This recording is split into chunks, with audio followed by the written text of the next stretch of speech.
Good afternoon. Welcome to First Christian Church, one of the masterpieces of Columbus. It's pretty special to be standing here on the sanctuary of this amazing building. Thank you to the staff of First Christian Church for letting us be here. My name is Richard McCoy. I'm the Executive Director of Landmark Columbus Foundation. Thank you for coming to the curatorial conversation. Hope you had a chance to get a cup of coffee or something to drink. There's a lot of stuff out there, so maybe on your way out, consider. Anyway, thanks for being here. We had an amazing morning. We walked around with like 400 or 500 of our best friends, about a mile and a half. I don't know how, it was amazing. Thank you. So now we've had a little lunch, some coffee. It's time to turn the brains on a little bit. We're excited to introduce our curatorial partners, the folks, the brains behind Exhibit Columbus, to hear their thoughts about Yes and Exhibit Columbus. So without further ado, I'd like to invite them all up on the stage to grab a microphone and begin a conversation. Good afternoon, everyone. Thank you so much for being here. My name is Mila Lipinski. I am the chair of the Curatorial Committee, and I am currently practicing architecture in Jackson, Mississippi. Hey everybody, Zach Morrison. I am one half of Could Be Design, based out of Chicago and Urbana. Peace, everybody. I go by the name Too Black. I am a poet, organizer, and filmmaker. I am based in Indianapolis, Indiana. I'm Elizabeth Blasius. I'm an architectural historian and writer and co-founder of Preservation Futures. And I am Rasul Mowatt, professor and department head at North Carolina State University College of Natural Resources. Hey everybody, I'm Joseph Altschuler. I'm an architect and educator, assistant professor at the University of Illinois Urbana-Champaign, and the other half of Could Be Design.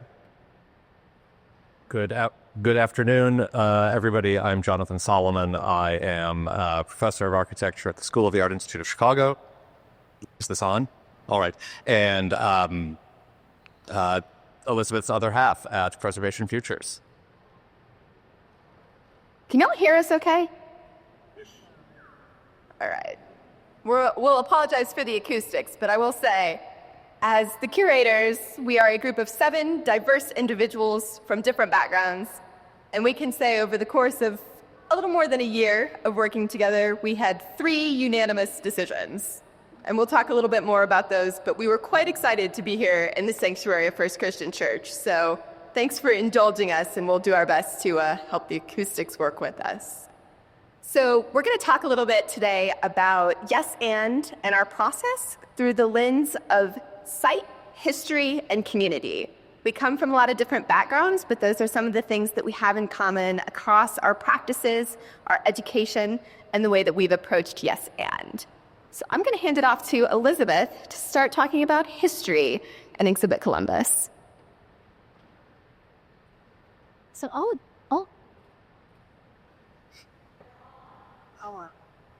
not this one. Not this one. Bugs Black. So history was a strong theme in terms of Yes and. I think each one of our curatorial members up here really engages with history in their own way, in their work, in their writing. So, we definitely saw that today in all of the installations that we visited, whether it's sort of history of interiors, history of the historical barriers of the classroom, or reckoning with history. All of those were sort of a part of the exhibits that we saw this morning. So for both of us, we're trying to at least get you to think about maybe history more sort of creatively. One acknowledgement to Exhibit Columbus, because in many ways, what we see them doing is maintaining a knowledge or memory of the history of Columbus by having this event that constantly happens and it turns over. Things are not necessarily forgotten, and things could be very much forgotten within the space of a particular city. And I would definitely say that this being the 5th cycle of Exhibit Columbus is a part of the layered architectural history of what Columbus is, certainly. Yeah. We have some images while we're talking that will be going through. Feel free to click through as you wish. We're not necessarily going to be speaking on this map. No, we're not going to be doing that. But just think about these are images that reflect Columbus's history, whether it's the Sanborn maps, which were tied to fire insurance, original city plans from a particular sort of era, images from some of the sites. But see, these represent at least history that either has been known, has been maintained, or has been more recently discovered. But how much history has not been sort of rediscovered or has been given a place in terms of our memory? I really liked that so many of our participants kind of thought about history in this like completely non-linear way, like reaching back, reaching forward, thinking about the future.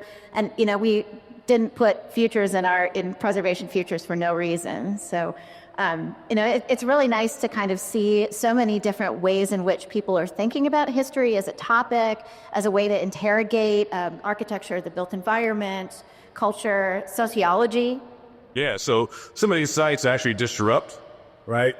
But in a particular way in which is complementary to not only the city and respectful of the history that happens here, but they're disruptive because basically normally we don't walk down the street and there's these wonderful colored signs everywhere.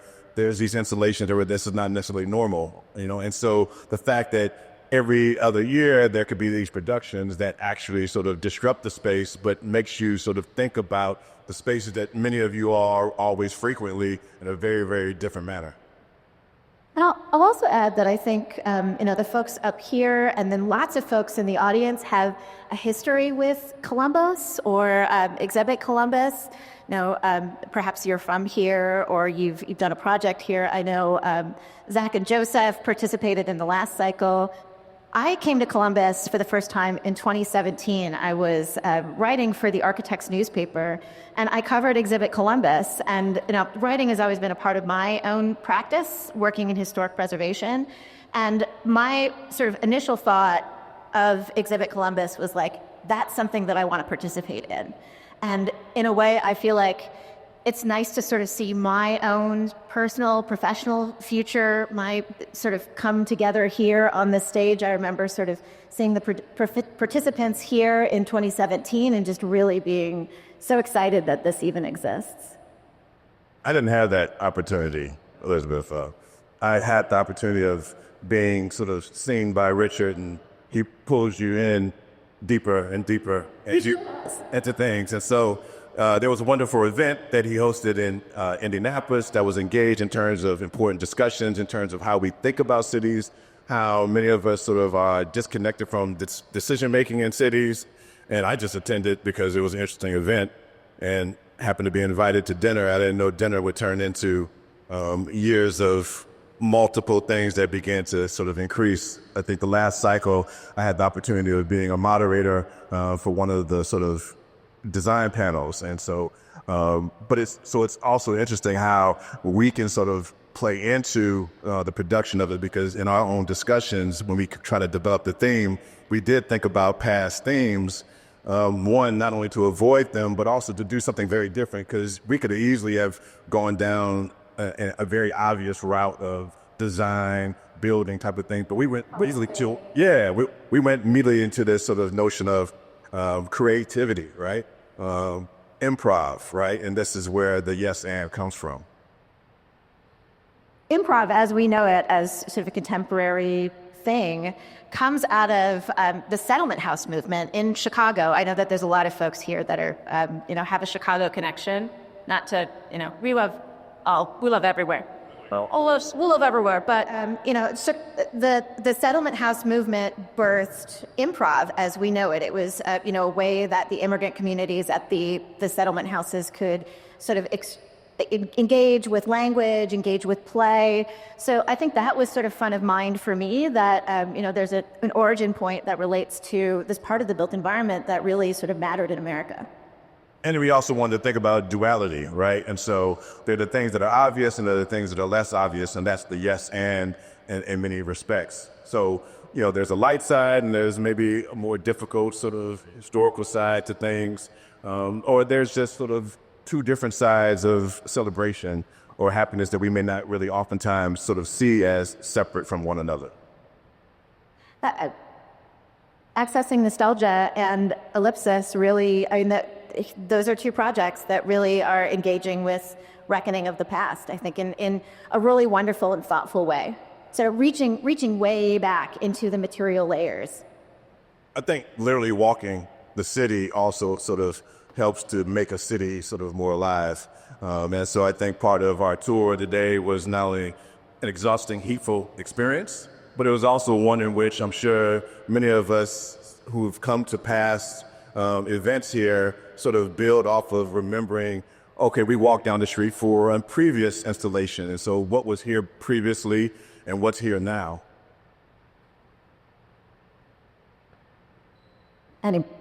So with that, we're going to pass it off to our colleagues as it relates to community. Yeah, I think, I also think maybe we can take a slight step back and talk about how we got here, which, I think, the history and like how we arrived at Yes And is embedded in that. But there's also, I would say that the two different categories of exhibits, the Miller Prize and the UDRF, and then the third being the design education team. So I think maybe we could talk about, how we arrived at our decisions a little bit, what our values were. Mila, you want to talk about Miller Prize? Sure. So as we've been thinking about what the Miller Prize has been in the past and what it could be, we've thought a lot about the history of Columbus and the role that Columbus played in creating and shooting off the trajectories of many of the architects that have been here. If you think about the history of some of our favorite or most famous buildings, those architects were somewhat unknown when the buildings were created. And now you know their names even if you're not in architecture. And so we have hoped, and we have seen this through previous cycles, that this is in some ways a similar opportunity. And so we were looking, as we were thinking about the Miller Prize, we were thinking about the architects, the designers, the people that we see, that this could be that opportunity. This is a chance for them to take a platform that they've already created, that they've been working so hard for, and maybe this is the next step. Maybe this is an opportunity for a future. So this is their yes and. This is an opportunity for them to take their existing framework and move on to the next thing. And so thinking about how they engage with the community, how they engage with site, those were all things that were really important to us as we were thinking about these Miller Prize sites, both the sites themselves and the designers. And then for the UDRF component, this year there was really two components, the sort of like the selection process. And one of those was actually an open call to the community. And that was an open call that said, hey, we're going to be doing this again this year. We'd like your involvement. And so various community organizations, social groups, all put together a sort of very sort of light RFQ that said, like, yeah, we want to be involved. This is our space. This is the way we could bring our small community to the larger community as part of this exhibition. At the same time that happened, there was an application process open to all full-time university professors in the country to apply. And it was sort of from looking at the proposals by the UDRF applicants, marrying that with the community, we looked to kind of produce a really diverse group of projects that could really engage with their community partner, with their site, and bring their vision to Columbus in this cycle. I think one of the interesting things, so I don't come from a curatorial background. This is my first time in any kind of curatorial capacity. And you have to make a lot of decisions. I don't know if I realized how many decisions have to be made in this process. And I think that is something that I really appreciate about the team that was put together to make these decisions. We worked to develop a theme. We went back and forth on a theme for a long time. We had a lot of themes we didn't choose. We had arguments about and. Is the A capitalized? Is it an ampersand? Is it a plus sign? Talk about the weeds, right? Way out in the weeds. And then some of the decisions we made, we didn't make together. It was a collective effort so that most people were mostly happy with the decisions that we made. You might disagree with some of the decisions that we made, and that's okay. And I think that that's part of this process that I was so amazed by and so appreciative of Landmark, of the designers, of everyone who has participated in this process, because each little decision has led to where we are today. And I'm so grateful to all of you for being here to celebrate all of those decisions.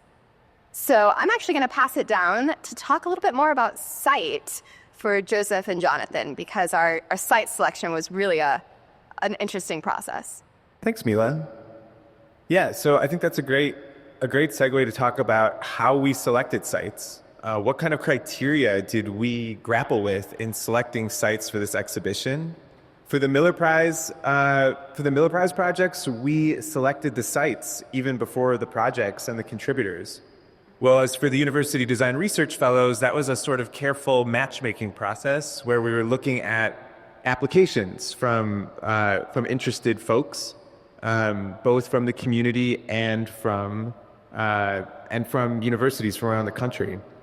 And so for the Miller Prize sites specifically, we were really interested in finding sites that, on one hand, I think are integral to the identity of Columbus, that are places that are really significant and important to defining the downtown district.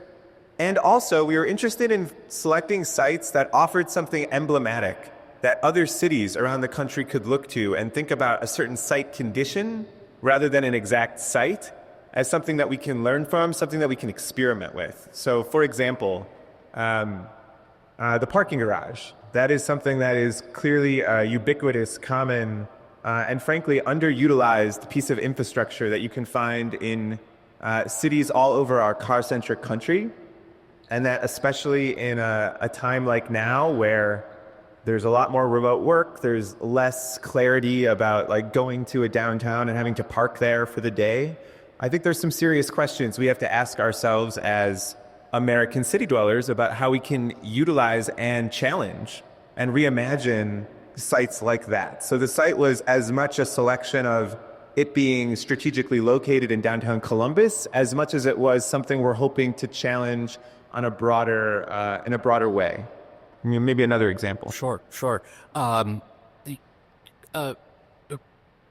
Elizabeth and I, specifically, I think, in being preservationists, asked to join a curatorial committee that was assembling a series of architecture projects. We're really interested in how yes and, which we think is an especially valuable theme because it's all in how you interpret it, right? It on the one hand, it's about a method of moving forward, but it's all in the interpretation. And so for us, we wanted a chance to highlight the way in which the community in Columbus actually performs preservation, I wouldn't say uniquely, but pretty much uniquely well in its context, without really saying the word preservation as much as it could, right? And it's because the legacy, the architectural legacy here is maybe more new, but also because it's tied into a legacy of adaptive reuse and a legacy of kind of ongoing stewardship of the building as a living part of the community, as opposed to a frozen, sort of stable museum piece. So we were interested in how a building as a site could be a way into that conversation about preservation. And that I think that Studio Barnes' work at the parking garage is very much engaging that question, right? So a surface parking lot, a party in a surface parking lot is one thing. A party on the top deck of a 4-story parking structure is something more complicated. It's something more risky. It's something that required a different kind of approach.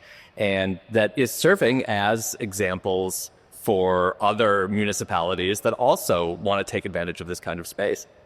The Crump Theater is emblematic, I think, of obviously unique building, unique history, but not unique as a condition of building in small American cities, right? It is not reducible to a single historically valuable style or moment or anything. What makes it valuable is its long history of being written on and written over and reformed and changed and adapted. And we see the kind of coming together of adaptive operations and the Crump as a really valuable exploration of what preservation can do in that context, rather than trying to freeze the Crump artificially in one place and not in all of its places to preserve it. It's saying, how do we learn from this ongoing act of preservation that's been spread out over probably generations at the Crump, right? And learn from that as a profession. Quickly, I think there were also some surprises, some really valuable surprises that came out of the UDRF sites, which again, we didn't have a direct role in matchmaking in that same way. So I want to call out the Steel Horsey, for example, as being really all about engaging in its site and pulling out inspiration, and then ultimately pulling like physical material from its larger site or community, right, to build with. And I want to call out View of the World from Indiana, Sarah Aziz's work for really tackling architecture and its culture and community as a kind of a site, right, and asking about what we do as architects to self-reflect in that way. So I think site permeates really deeply into how we thought as a curatorial team, whether we were trying explicitly to make those connections or whether we were helping a team collectively respond to what site brought to the work. And I would also say that I think something that's maybe in common between all of the site selections, almost all of them, is that on one hand, they're outdoors, they are things that are readily accessible on a daily basis. You can visit them anytime, but they're not necessarily public space in a legal or traditional sense. Most of the sites are on private property, and they're on private property of civic entities and churches and theaters and businesses. And they're sites that have visual access, that have physical access to public space, to the public domain. But I think they require, in part because they're on private property, they require a certain kind of permission granted that you can enter those public spaces. And I think our hope in almost every site is that the installations of the contributors to this cycle model new ways of granting permission for the public and its many facets to enter spaces that they might not feel that they otherwise have ownership of.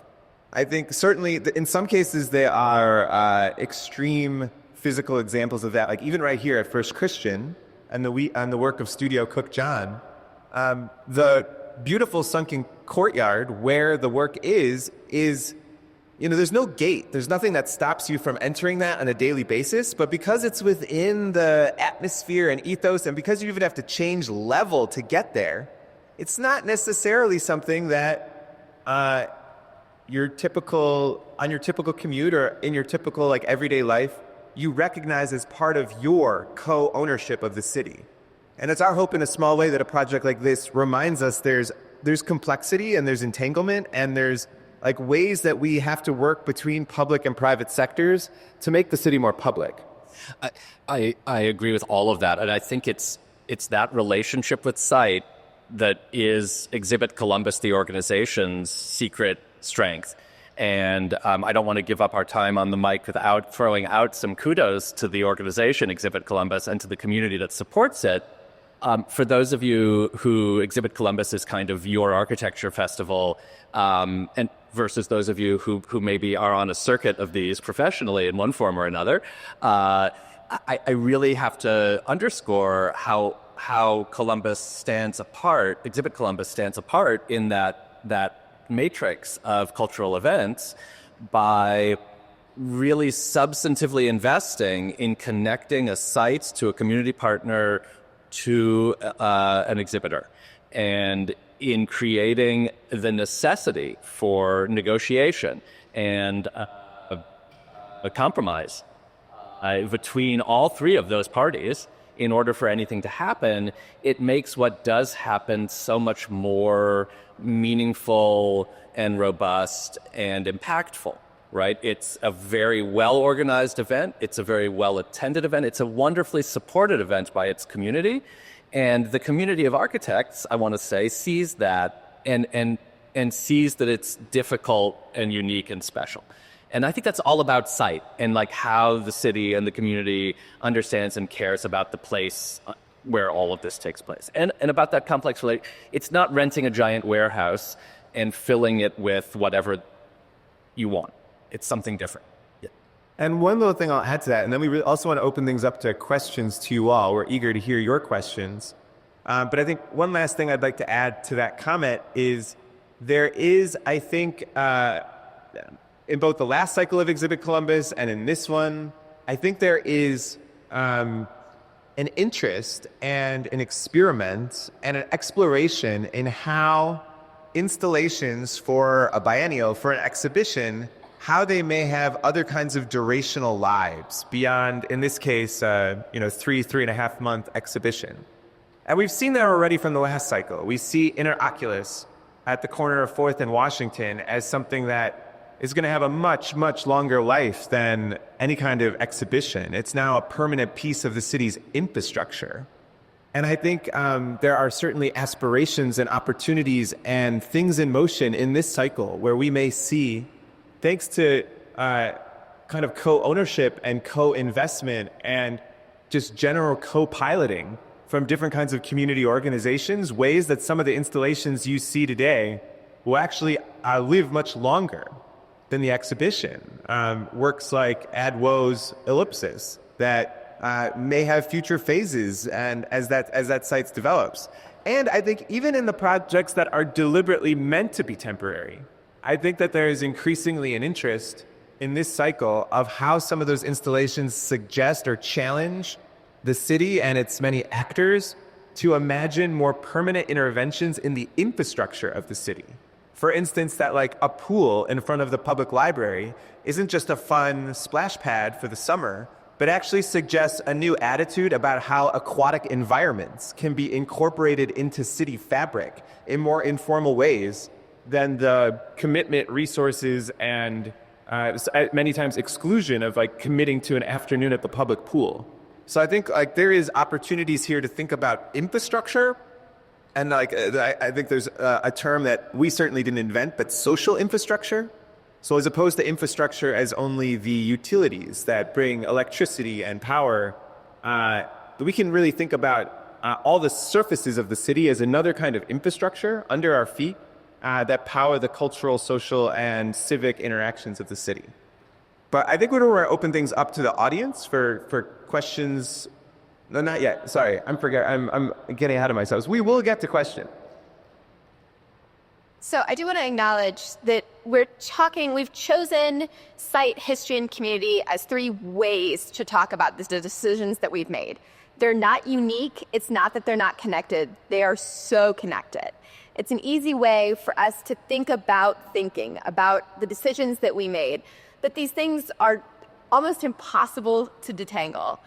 And as we've thought about all of these things, it is amazing to see how our own community, how Columbus specifically, engages with site and engages with history. It's a really unique place. And I think that that's something that, as somebody from Columbus, I didn't really appreciate until I left and I came back. So I think that that's something that, as mostly outsiders on the curatorial team, every time we came to Columbus, something that we were reconnecting with. We were reappreciating Columbus for the community itself and for the city that it is. But community through this process has looked like a lot of different things. Community engagement can be a really challenging topic to talk about. It can be a buzzword that doesn't actually mean anything, but it can also be a variety of different processes. We saw a variety of our University Design Research Fellows, our Miller Prize, even our communication design, how they interacted with the community. And so I think, Black and Zach, you want to talk a little bit about some of that engagement?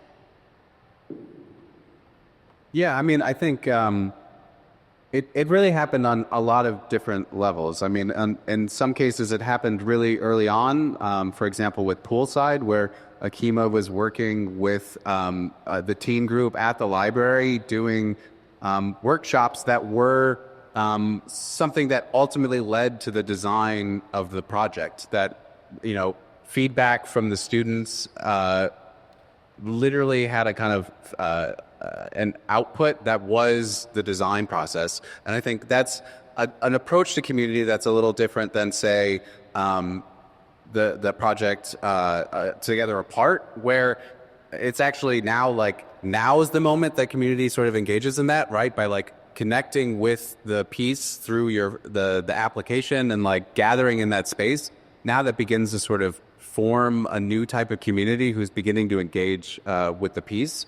And that sort of variation happened across all the projects. And I think everybody sort of talked about it at some point, in which that they were engaging with, and I think the term community as a sort of like catch-all is in this case actually much more specific, in that a lot of the projects were engaging with very specific communities, whether it was Inside Out doing workshops with the elementary school students that were then taken back to their hometown in St. Louis and sort of enacted by another group of students, or within this own building. You know, Nina talking earlier about how engaging with the congregation, which is itself a sort of community within this community, really it's kind of a network of different communities that are together making what Exhibit Columbus is, and pretty unique.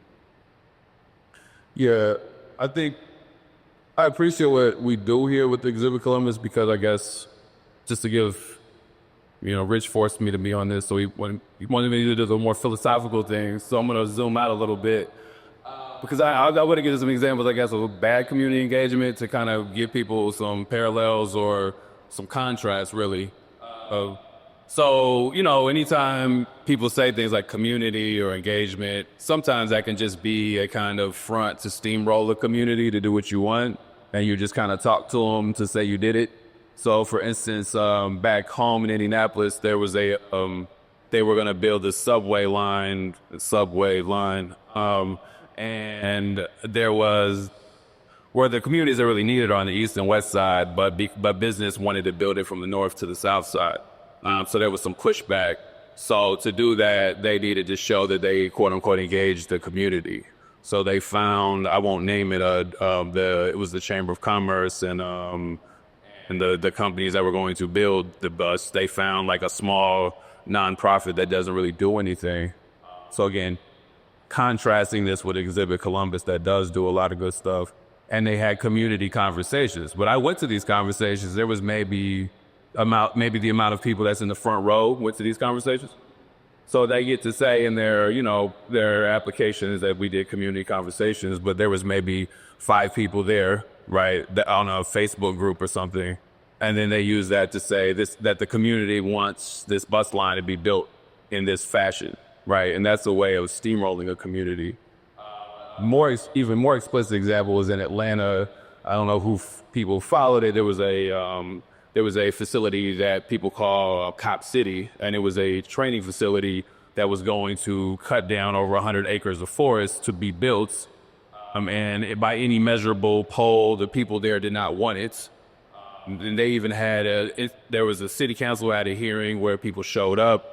People came from all over the city. City council was there for hours. I actually remember watching it online till like 3, 4 in the morning, and people just repeatedly coming saying, we don't want this, we don't want this, we don't want this, we don't want this. And then the city still voted it through anyway, right? Because it was in the hands of capital, and that was it. So if you're trying to engage a community, you need to actually try to exhibit, no pun intended, the will of a community, right? Not the will of just the institution. An institution theoretically should represent a community, right?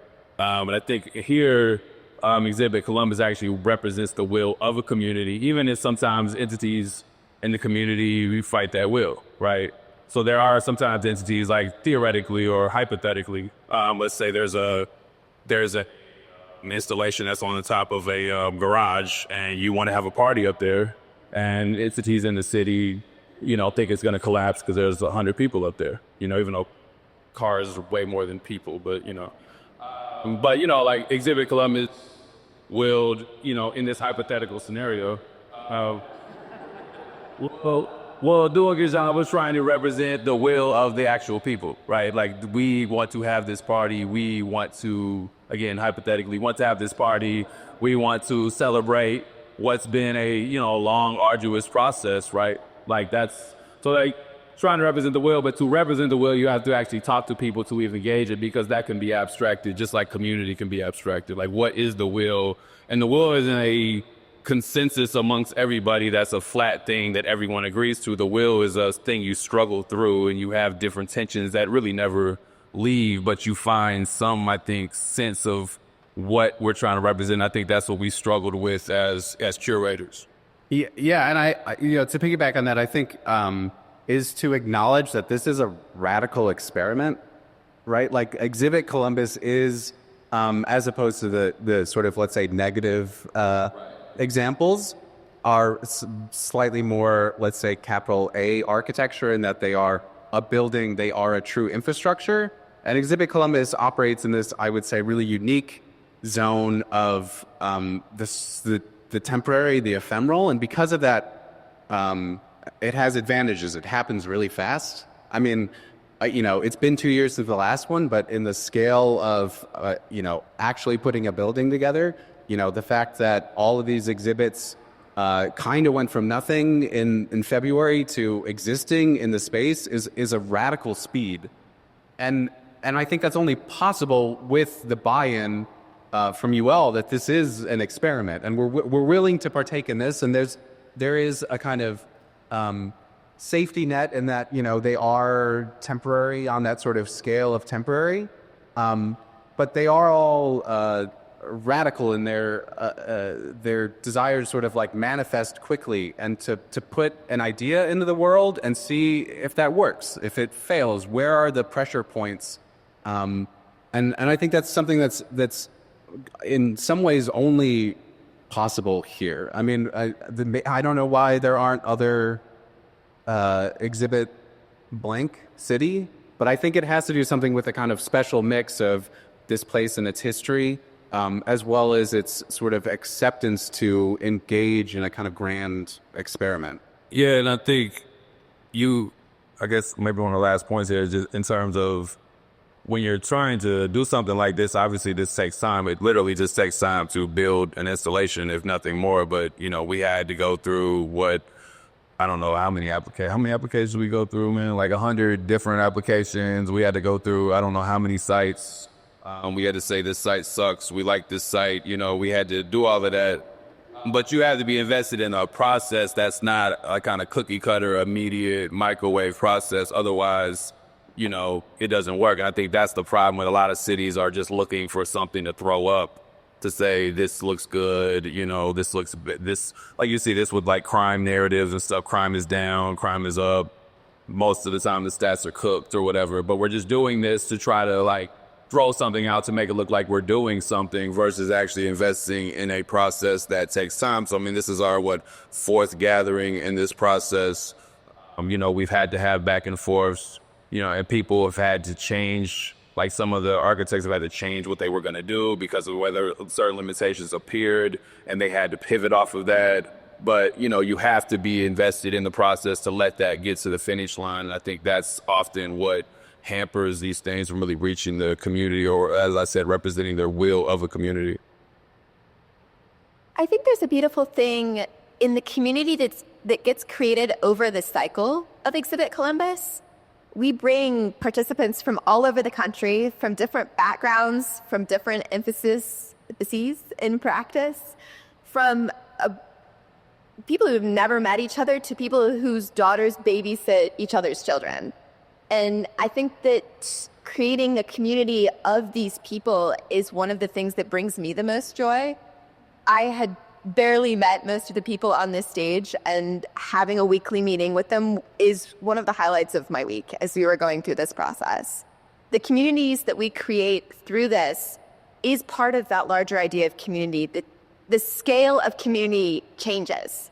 It's not all one thing. And I think that we're quite privileged in Columbus to understand that community is a scalable thing. But I think that because community is scalable, because it changes, we also understand that not everyone is in the room for these conversations.